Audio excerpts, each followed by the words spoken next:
I just wanted to come on and just really share the nitty gritty about infertility and marriage. Hey, it's your girl Ruby Suze. I'm so glad you decided to and join me on this journey of being a wacky mom, a busybody and a wife. So today we're talking about marriage and infertility, and I just wanted to come on and just share with you the nitty gritty things, the reality of dealing with infertility in your marriage. And for me, I'm just coming to share my heart, because I think during premarital we didn't talk about infertility. We talked about fertility, we talked about having children, and we talked about what life would be like and the budget and all those things, but we didn't talk about what happens if it doesn't happen like that, like we all plan. Now, we got married in 2008, and on the wedding day, like most married couples, what do people say? This time next year, you will carry your baby. Oh, we will carry your... Oh, we will carry your twins. Oh, this time next... Now, when you first get married, that is not a problem. That's like, yeah, amen, praise God, woohoo, twins, oh my gosh, yay. Like, you are super, super excited. But the reality hits home when it's been 1 year, no baby, 2 years, no baby. Okay, and then people start thinking, oh, you're doing honeymoon. I had people saying, oh, maybe you're just into career right now. You guys are waiting till you buy a house, blah, blah, blah, blah, blah. But then when it starts getting to 3, 4, 5 years and people keep saying, don't worry, this time next year, it starts to become an irritant rather than an actual prayer. And I know people mean well, but the truth of the matter is, it just, you know, I could have been out in a dinner and people just say, oh, don't worry, this time next year. And it's like, why did you have to throw my mind back to that issue? Like, why can't I just be here and just enjoying and just be playing with your child without you having to feel the need to say something? And I think sometimes people are feeling uncomfortable with the situation, so they just look for words, and it's like some old grandma inside them bubbles up and then they spit some things out. So if you're one of those people, just hush, swallow the grandma back down and just don't say nothing. Just allow that person to be. If they want to talk to you, they'll come and talk to you. I digress. Let's get back to marriage. So when we first got married, I wanted children straight away. My husband, all his friends had children, and I was the only one who didn't have kids. And I've always loved children, to be honest. I'm just a great big kid, and obviously I'm a teacher by profession, so for me, children had to happen, and they had to happen fast. And so then I think we were out of sync. We weren't in sync with each other. We knew we wanted children, and but I was more like, I wanted it now, and I became really frustrated and really found it difficult every month. And I think, you know, things were different and difficult with us in terms of finances. So I think his focus was just like, let's eat before we feed baby, and I was just like, baby's gonna eat no matter what happens. Like, you know, baby comes with breast milk, so it's gonna be cool. So I think right from the get-go, it was like, you know, we're seeing things from two different directions. And I think very often when it comes to your fertility journey, sometimes one person, husband or wife actually, might actually have the baby bug faster than the other, and that can cause a lot of tension. And I think what we had to do was then come to a medium where we both understood each other. And I think it's very difficult when you first got married. If you haven't known each other for very long, it can be very difficult to kind of even just communicate on basics, like, dude, don't squeeze the toothpaste from the bottom, please squeeze it from the top, and all that stuff. And then now to bring up big issues to do with finances or babies or mother-in-law, father-in-law, all those things can be quite difficult.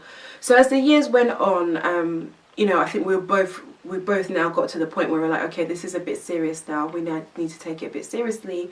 And then it just alters everything, like sex, like it changes. Like you're no longer, you know, putting on the R. Kelly and putting on the lights and being like, woo, let me wear something nice. It's not that anymore. It's like the time is, the month is, the temperature is now. And it let me just say, it removes the spice. It's not as spicy anymore, and you have to be a bit more conscious of what you're doing. And it's just like, and then you read all sorts of people who say do this position, lift your leg up like this. TMI, if there's children watching, please don't watch this. I'll put some kind of rating somewhere, but like there's all these things, so there's a lot of pressure, and it can become quite mechanical and quite awkward, and you kind of can lose each other, because it's like, don't you understand that we need to do this now? And one partner can feel like, what, do you know what I mean? Like, I ain't no machine. I need to be romanced into this situation.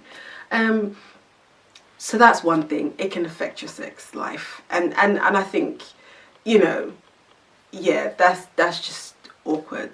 So I think to counteract that, you've got to be a lot more intentional. You've got to ensure that you're having date nights, so that it is like the baby making doesn't become the only time that you're intimate, and it doesn't become this thing, this task, this chore. So you're still having that romance. And it can be difficult if you're living in, you know, then my husband was traveling and he was going abroad. It can be quite challenging in itself, but you have to be a lot more intentional about your romance, so that everything don't become mechanical. And then I think the second way that I remember things becoming really difficult is that the way we processed our emotions about things. So, you know, I would probably sit in a dark room and just cry and weep, and he might be perfectly fine. But it doesn't mean that he is fine. It doesn't mean that everything is okay. It's just that you're processing things completely differently, and that's fine. And you have to, I had to learn to allow him to be him, and he had to learn how to allow me to be me, and still learn how to communicate with each other and find a balance between the two. So I should never have really expected him to sit in a corner and cry, and he should never have really expected me to be Miss Titanium, because that's just not me. Hey, like, you know, I get angry, mate. I cry, I scream, I shout. I'm a full living fully blooded human being. So yeah, we struggled with that, and we found our rhythm again, and that's what infertility does. It rocks the boat, and you kind of have to find your rhythm again and steady yourselves.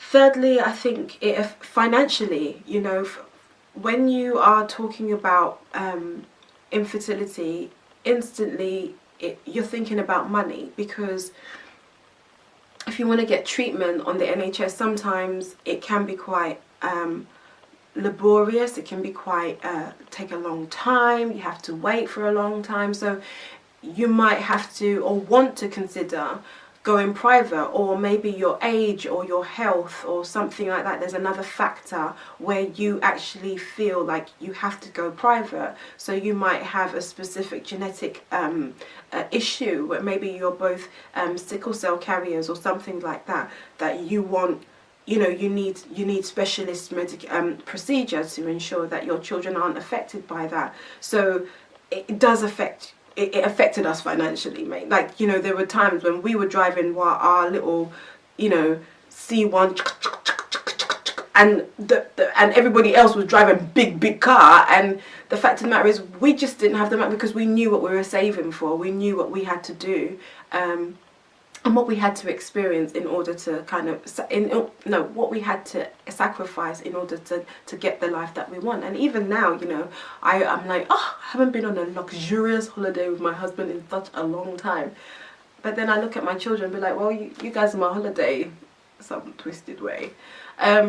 So yeah, it affected us financially, to be honest. It can affect the way you view each other, and for me, it can cause the blame game. And we did have this, if I'm completely honest, and I hope he's not going to be too upset with me sharing.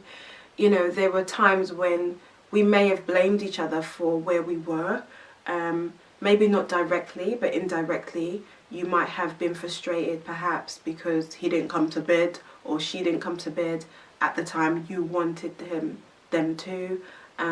There were times when you know, I really struggled with my diagnosis. I really struggled with the fact that you know, my tubes had to come out. I struggled because I struggled with thoughts of perhaps I'd caused this myself. And even though he didn't blame me, my husband never blamed me, in my head I thought he did, and that affected our relationship, because it affected the way I related to him, the way I spoke to him, the way he spoke to me, the way I interpreted what he said to me, if that makes any sense. It's not that he said anything different, but I interpreted it wrongly because in my head I convinced myself that he had blamed me.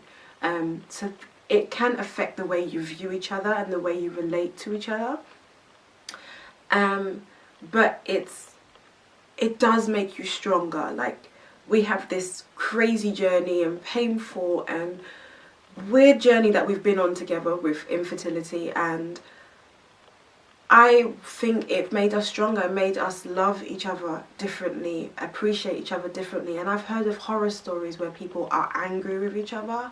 I've heard of stories where people like divorce each other after giving birth. You know, I've heard of all those stories, and I'm so grateful and so privileged not to be amongst those. In fact, I love my husband now more than I did the first day I met him. And I think it's important when it comes to infertility to decide that no matter what the outcome, we are going to stick it out. Like, because the truth of the matter is, when you do have these awesome, amazing, angelic, miracle children, they are going to grow. And they're going to leave the house, and you are going to be left with your husband or your wife. You married each other on the marriage certificate. Bottom line is one name, and that is of your husband or your wife, and that's where your contract lies. And it'd be very painful and traumatic to go through all that infertility journey, all the drugs, all the highs, the lows, the ins, the outs, and then to get to the end and look at the person you've made these children with and not want to be with them. Like, just a few tips, just really, really quickly, just date each other. Like, find something you love to do together. Me and my husband are geeks. We love going to the museums together. I know. Strange but true. We love going to museums and we enjoy it, and that's us. Whatever it is that you do, you need to keep doing it with or without the children, because when the children do come and they flee the nest, the nest, when they go out of the house, it's just you and your husband. The other thing that it can affect is your relationship with your in-laws. Now, this can get very, very messy. I mean, for us, it wasn't so much of a problem because my husband is an excellent defender. He can just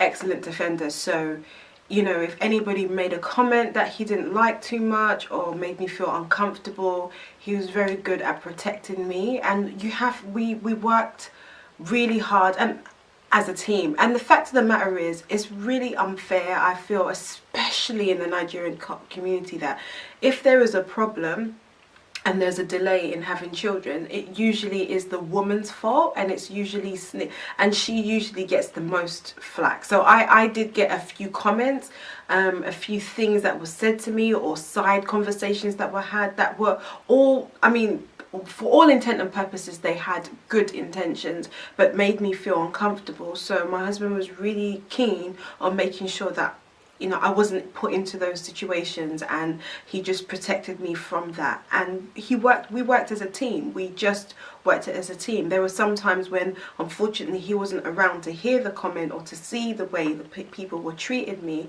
but he always reassured me that, you know, where home was. Does that make sense? That those people were external. And I think we had a mentality as, we are a unit, everybody else is an addition, and whoever that be, everybody else is an addition, and we work together on that. So even vice versa. So from my point of view, I was very protective over him. If anyone said anything, I deny or defend. That's just the way it was. Like, it's not true, or it is true, but I'm not gonna allow you to come up and mess what we got going up on here. So for us, when it comes to infertility and externals, it can be really difficult to deal with, especially if the family member is really close to you or close to your husband or your wife.